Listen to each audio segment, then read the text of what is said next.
So thank you very much. First speaker on stage. Thank you. Thank you. So, okay, works.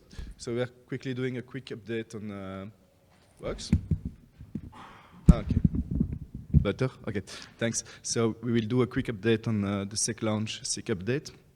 So first, for those that are not familiar with this SIG, it's a bit a special one, since it was mostly created to support the organization of the annual conference CTF that I hope you have heard about. Otherwise, it is still time to join in the lounge at the end of the corridor and play. But we're also willing to organize other activities like a permanent CTF, which is mostly a training platform or a gamification of a training platform if you want, as well as potentially hackathon and other CTF in local event from first. So the first new thing we produce, and I guess that will be the topic of this update, as I promised on Monday, that's the launch of the permanent CTF. So since Sunday evening, even though apparently there is a small glitch now, you can register directly to ctf.first.org or use the SSO of First to log in. And this platform will host all challenges we have produced, as well as external contribution for those that or feel that they could contribute. And the platform will be open to all, with the idea that some of the challenge contain things that you may have learned by doing them, and probably it's good that we give them back to the community.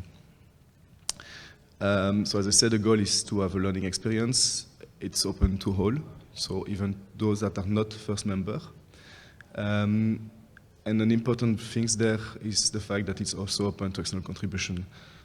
So clearly, if you do a thing you want to contribute, or you feel that it may end up in this platform, we would be glad to welcome that. On this annual conference, we're willing also to give a quick overview on what's going there.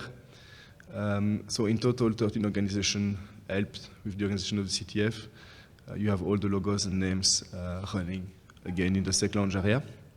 And we had about 19 developers. So it mostly took a year to prepare the annual CTF. So we really hope that people like playing. From what you heard, it's apparently the case. And the slide is now completely outdated because we are at 98 challenges this year. So we have been a bit creative over the last days. And also there, we are also open to contribution and collaboration with others. And I guess a good example this year is with new organizations joining in, like ENISA and DHS that is back, helping us with ICS challenges. And we also have now coding challenges coming from SecDim. So again, if you feel you can contribute and help, feel free to ping Renato and myself. We would be glad to discuss with you.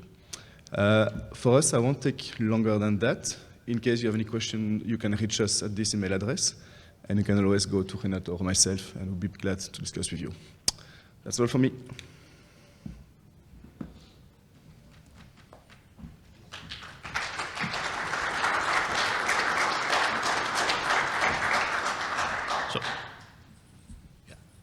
In order to stay on track, I would recommend to have, if you have any question, you can find any of the presenters around for the remaining of the conference, so please approach them after stage. Ready? Go ahead. Good. Thank you. My name is Aaron Kaplan, and this is Vilius.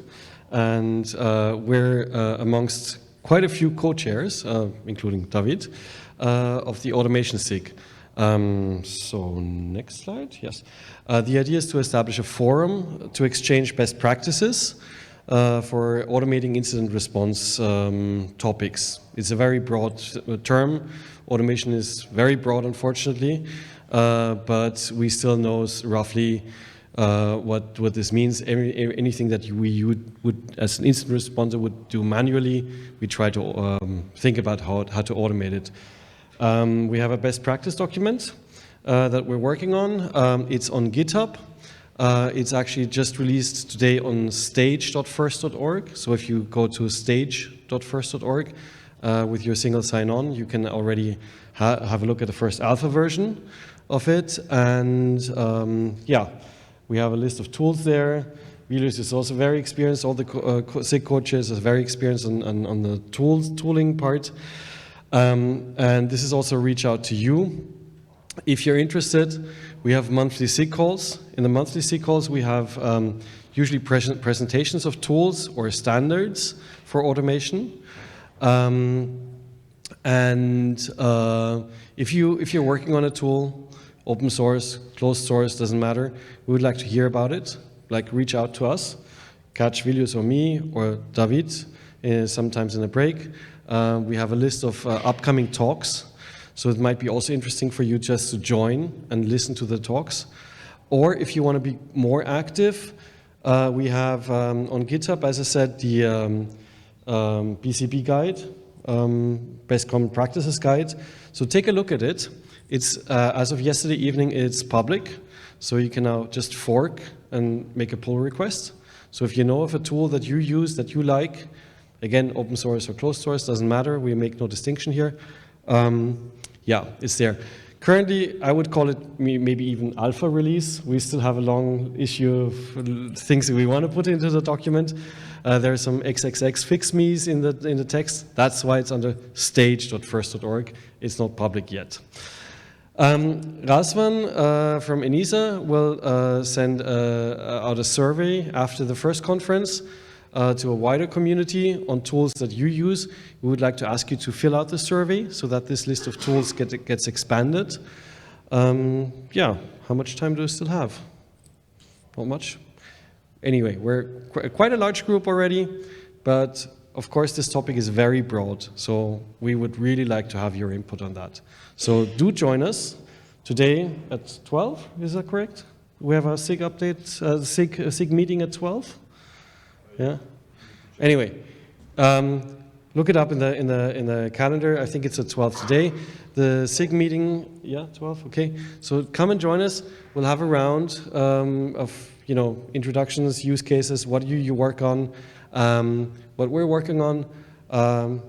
Anyway, it's an important topic where we all learn from each other. That's the idea. Thank you. Yeah, how to join on the portal, and that's it. Do you have anything else? No? Okay. Well, come on. Thank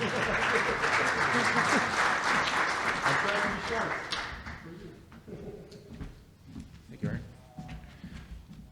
Let's see. Very good, thank you.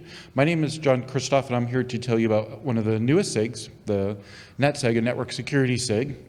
And there's a number of slides here. I won't go in detail over each page because it will take too long. So I'm going to try to focus on a couple of things. One is kind of what we're about, what we're doing. Encourage you to check it out and join us, and talk about at least one of or a couple of the issues that we're facing and some of the things that we're trying to do.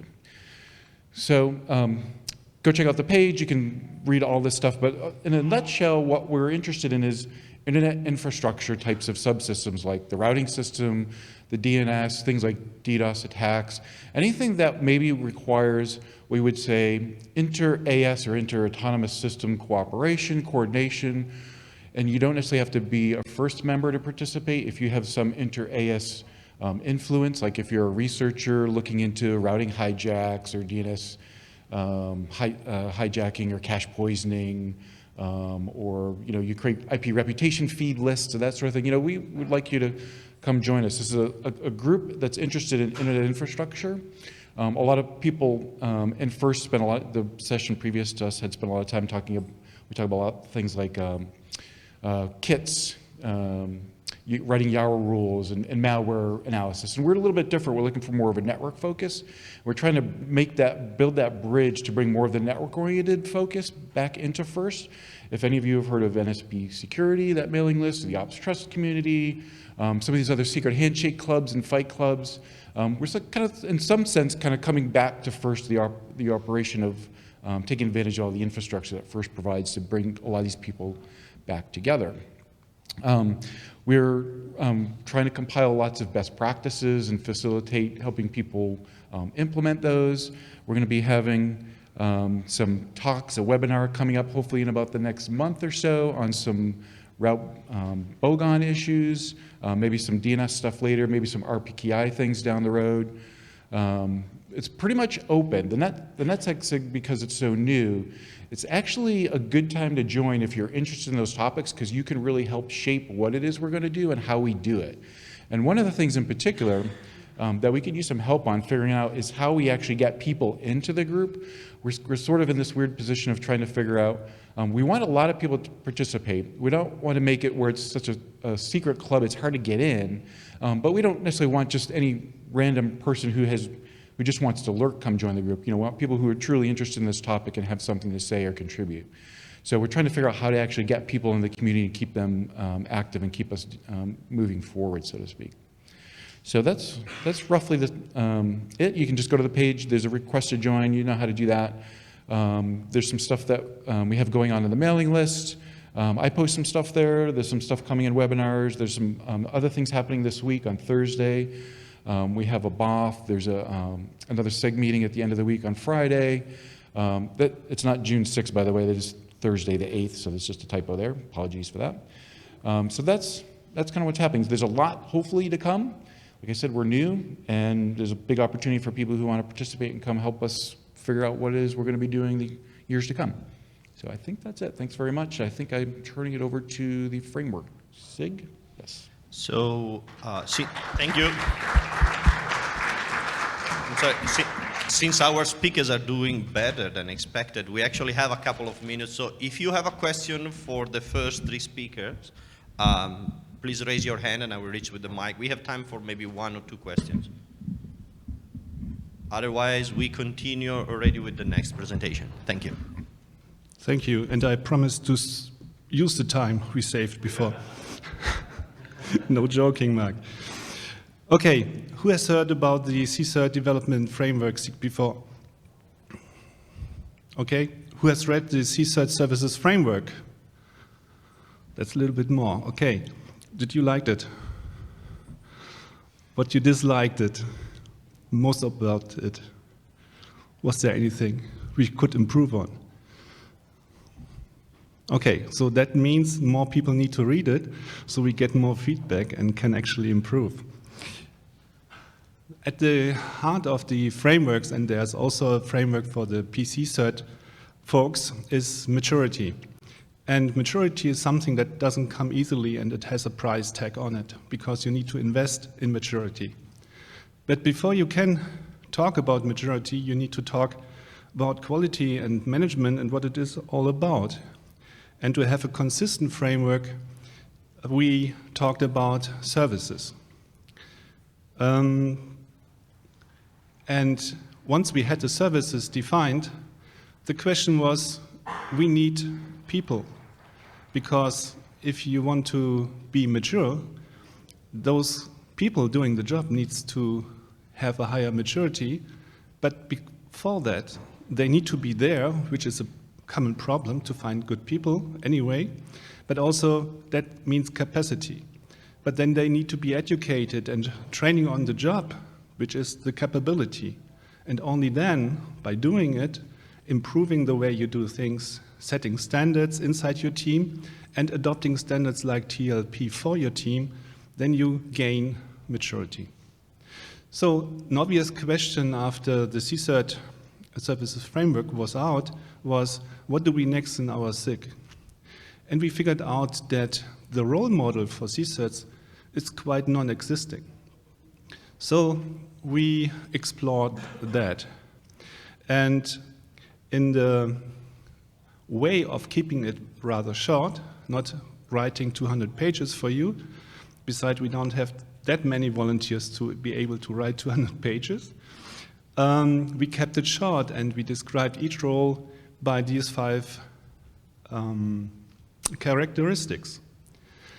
And we took benefit from something Mark brought up, because there's an activity in the US about cybersecurity education explaining various roles, and some of those are actually applicable to all of us in our community, and we could benefit from that by not reinventing the wheel. So we had defined the roles based on common sense, what we all are using as name for what we are doing in our daily business or task, like incident handler, incident analyst, incident responder. But then the discussion started. What is the difference between an incident responder and an incident handler, and is there any? So we settled on some terms, and you can read it in the draft, which is available from the SIG web pages, still for review, and we will publish it later, hopefully this October, in a version 1.0, and we hope it is the same way adopted like the CSIRT services framework. And then we thought, okay, what is next? And what is also missing, and those people that are confronted with ZIM3, who has used ZIM3 for some kind of self-evaluation or in some kind of first membership support thing? Not so many yet. It comes down to that ZIM3 allows you as a maturity model to evaluate how mature your team operation actually is. And so I invite everyone to check yourself online, and there's a ZIM3 check module even on the first website nowadays. And based on that results, you identify areas where, for example, your documentation is not really allowing a stable workflow, and certainly areas for improvement. And this self-assessment will allow you to focus on how maybe to apply the CSIRT services framework as well.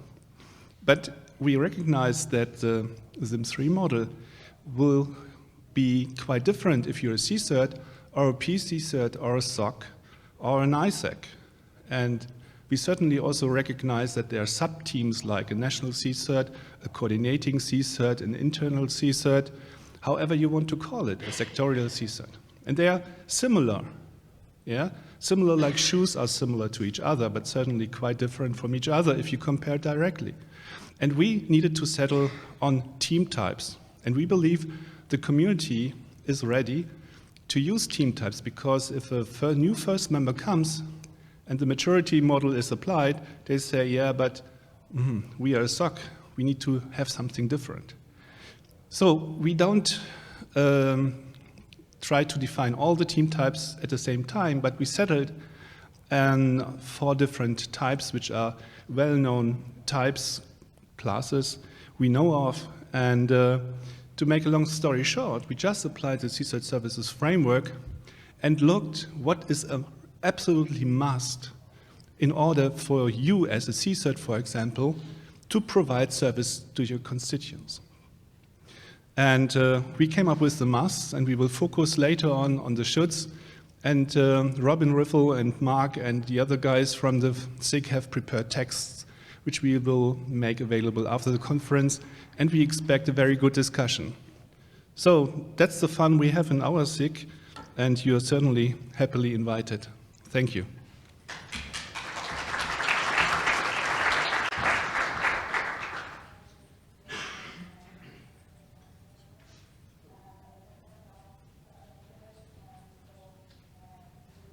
Sorry, I wanted to make sure I was next. Hi, I'm Logan Wilkins from Cisco. I'm co-chair of the Metric SIG. I guess this is okay. You can hear me okay? Yeah, we'll go on to the next. Oh, do I have it? Sorry. Okay, the mission of the Metric SIG is really around collaboration. So we're getting the teams together to talk about what they're looking for in metrics, what are the problems that are important to them, how you apply metrics. We do this through a series of webinars and just working together as the Metric SIG. But more importantly than the collaboration, we've moved on in the past several years to sets of working groups. So I'm going to spend most of the update here talking about the working groups. So the information sharing, the webinars, and then on to the working groups. As I mentioned, I'm the co-chair. My co-chair is Robin Ruffle from CERT. So following the 2019, we talked about in the Metric SIG, we talked about how we could develop more, really I want to talk about artifacts, okay? So how could we get guidelines or specifications or materials that people can take actively and use them? And what we did there is we formed a couple of working groups, and these working groups have been moving on over the past 4 years. We divided ourselves into 2. One was timing metrics, and the other was what we initially called a deep dive. I'm going to talk about each of these just right now.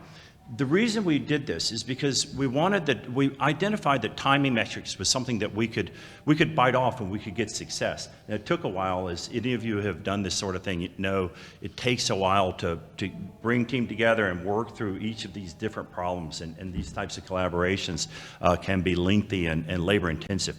But the timing metrics went very well. It was kind of more contained. The deep dive metrics, for a bit of time, looked around for exactly where did we want to focus and how did we want to do our deep dive. We landed on the CSIRT services framework that we just heard about. There's a third working group that's being formed right now, which is the buckets of CSIRT metrics. Let me start with the timing metrics. This is the security incident timing metrics. So also, you'll see it as SITM. The great news on this is that we have just now published, or almost published, right? We said it was published, and we just had the SIG meeting about an hour ago, and we wanted to get members of the SIG to get one last review on it. So in a couple of weeks, we will have a document around the security incident timing metrics. This is just what you expect. We'd take an incident timeline, go from the start to the end, divide it up into timeline records or points on the timeline, and then use those points to develop key metrics from that. So we have, let's see if it says there, maybe 10 or 11 different points on the timeline, and then a set of maybe 10, 12 key metrics, some more important than others, so some of them are recommended, others are, optional. So the author of that is Francesco Chiarini. I worked on that along with Desiree and Mark Zajac that's here. So the timing metrics is when we just had our update, and it's not on the slides here, when we just did the update or the meeting with the SIG, we decided that one of the things that we want to focus on now is adoption of the timeline metrics. And so how can we make sure that people see this document, and how can they take it back to their own CERT and maybe begin to apply it and then give us feedback for further consideration. As always, this is a call for volunteers on any of the working groups in the metric SIG, so if anybody's interested more in the SIG, you're always welcome to reach out to me. The framework metrics. So this one was born out of that so-called deep dive working group. And after a set of time, we realized that what we wanted to do was take the CSIRT services framework and go through it line by line, or really function by function is probably more appropriate. And for each function, look to how could we develop a set of simple, applicable metrics that we could that apply to those functions. So right now we have a working group that's in the progress of working through those functional metrics. And there you can see the metrics template. The slides will be available afterwards. So you can see that it would just, the metrics would go right on a function.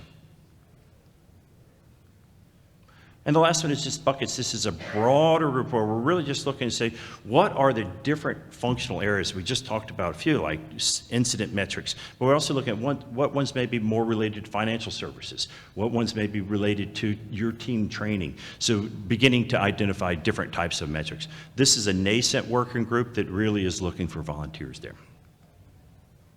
Quarterly meetings, and we're always looking for volunteers for webinars. Thank you.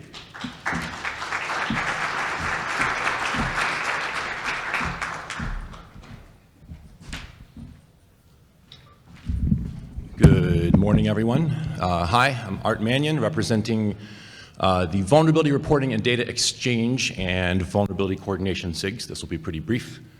Both of these SIGs have been on nearly hiatus for a while now. We are going to, I say this every year for the last 2 or 3 years, but we are going to officially turn down the VRDX SIG.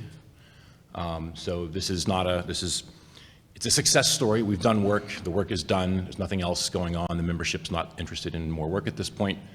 Completely fine. We're going to archive and label content on the first.org website so people don't stumble across our work and think that it's, current, for instance. We've got a couple lists that aged very badly. And there's one bit of work that might get transferred over to the Vulnerability Coordination SIG that is going to continue, however, at a low rate. So switching over to the, oh, perfect. What a great setup this is. Also low activity. We're going to hold quarterly meetings. We did meet this week. We met yesterday, and we developed with the membership a handful of things that might end up being work items or papers or projects to work on, but not entirely clear yet. So we'll summarize that, figure out, again, if the membership is interested in putting in time on things, we will pick up work. If not, we'll keep ourselves aware of what's going on and stick to the quarterly meetings. Traditionally, vulnerability coordination and the CSIRT SIGs have a lot of overlap, both of membership and interests and topics, with all the, of course, coordination of the vulnerabilities. We have some membership in both SIGs, and that's good enough to have a liaison relationship with the CSIRT SIG, so we're not surprising each other about any new work. And that'll be it for me. Thanks.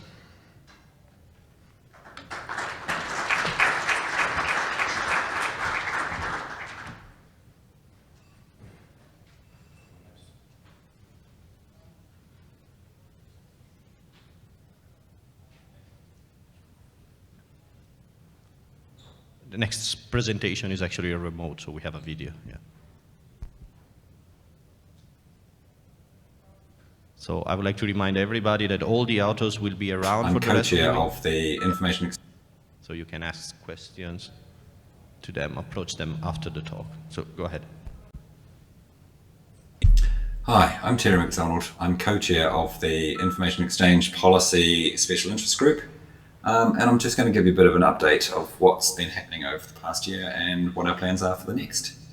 Over the last year, there's not actually been that much going on other than us getting out IEP version 2. This following year, our plans are to try and get IEP 2 into STIX 2.2. We think that's rather critical for the enhanced and expanded use of IEP. Next thing we're wanting to do is to get some legal experts involved in the IEP SIG to help us move to the next stage of getting the information exchange policy framework out and into the industry. The key there is that we're trying to get legal agreements written up for the IEP that will enable it to be used in a similar way to the Creative Commons type situation where we have default IEP policies and matching legal agreements that help those organizations who want to use those default policies to have standard agreements that match. The plan is to eventually have these available online so that any organization or any community can have the IEP policy and a matching legal agreement for use with their community, for information sharing within their community. Hopefully that makes it a lot simpler for organizations to join communities, because if there's a standard agreement, say across 3 or 4 different communities, then only the legal team needs to be involved only with that first agreement. And then subsequently, any other subsequent communities that use the same legal agreement, it should be much easier for those organizations to join that community. The last thing that we'll be planning on doing over this following year is to check if there's any other changes that need to be made for IEP version 2.1. At this stage, we don't think so, but that's another bit of work that we want to try and do. So that's the update. Thanks. Hi, I'm Terry McDonald.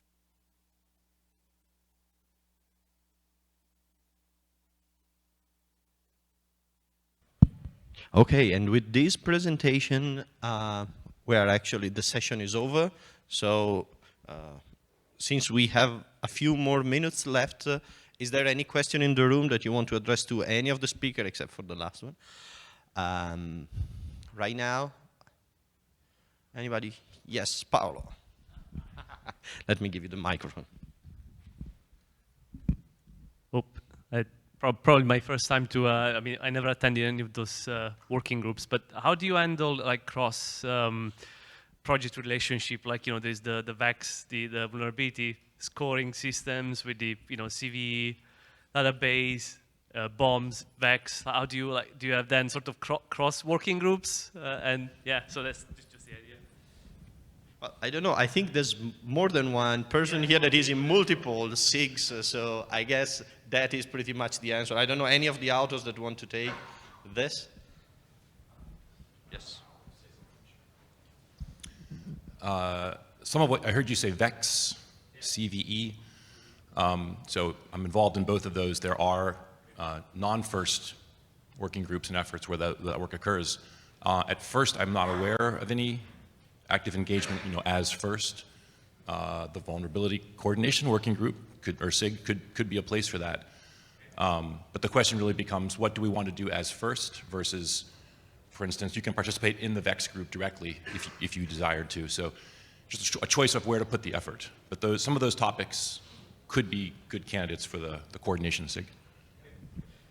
Yeah, I think if I understood also the question is, how do you make sure that how do you handle overlapping topic-wise among different SIGs? And the answer is, yeah. Usually there are meetings or like this one where you speak. Please silence your device, Aaron. The idea is that when there is a SIG created, there is actually a committee deciding and analyzing specifically if there is enough of a gap to define a SIG for that, or if it fits better as a topic for the existing ones. But of course, the evolution may lead to overlapping, so it happens. Yes. Quick question for the automation SIG. What's the best way to know better about this group? To the GitHub you talk about, or being part of the group?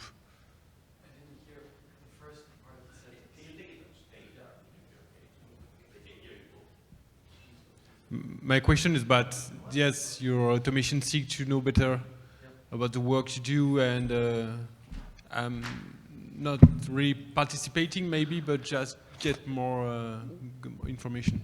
So this is for Art now. Okay, good. Like, I mean, the size of this. Okay, so we have a Slack channel. If you sign up to the automation SIG, you should automatically be synced to the Slack channel. If not, let me know, or let First Tech know. Most of the discussions happen on the Slack channel. But I think the volume is tolerable. And I hope the signal to noise ratio is also good. So that's basically where the discussions happen. We have like the document, as I said before. So you can follow that on GitHub as well if you want to. You can contribute to it. There might be some discussions coming, but basically this is slowly expanding. It took us a year roughly to get to a stage where we know how the document should roughly look like and to get started. So it's really not too late to join and actively participate in case you want to. Otherwise, just on the Slack channel. Okay? Does that answer your question? Yeah.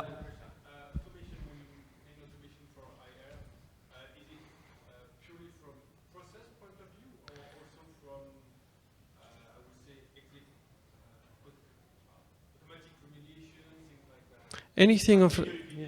Okay, so to repeat the question is like, what do I mean by automation? Is it only incident response automation, or is it more? Correct? Did I get you correct? Okay, so anything is game here. Like anything, the problem with the term automation that we discovered is that's a little bit too broad, the term. You could replace it by IT, yeah? We do IT, okay, well, doesn't help. But on the other hand, it is specific enough in our field so that everyone knows what we mean. It's basically whenever an incident handler does something manually, that's something that we should think about automating. If it is, let's say, a CTI process, yeah, that is done manually, maybe we can automate that. There are overlaps to other interesting areas, like, for example, I'm looking now at AI and CTI, yeah. But I think this is all in scope in a sense, yeah. We try to reduce the scope for the document a little bit because otherwise the document is never finished, which I fear is actually going to be the case. Yeah. Okay, and with this, the session is over. I would like to remind everybody to please provide feedback on the session and especially on this new mode of operation of having multiple sessions in parallel for the SIG updates. So thank you very much.